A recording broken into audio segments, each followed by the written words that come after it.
guys, for good evening. For today's video is nandito na naman po tayo. Hapunan naman po. Ito po yung hapunan ko.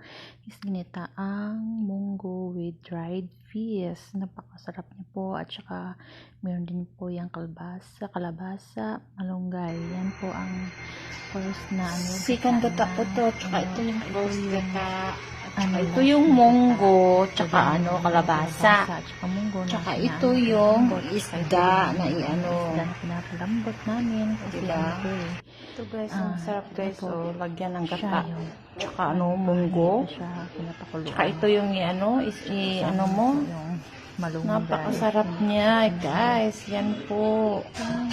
Diba? Tsaka lagyan ng malunggay. Gulay-gulay po tayo ngayon guys. Binili ko po yan ng 100 pesos. Ito na po yung resulta ng gata. First gata. Tsaka nilagyan ko ng malunggay. Kainin niyo po. Basta ginataan mo po. Sarap ang dami mo makain. Na kanin guys. Kainin niyo kung gaano kasarap na yung ginataang munggo. Nag-wait po kasi ako eh. Thank you po.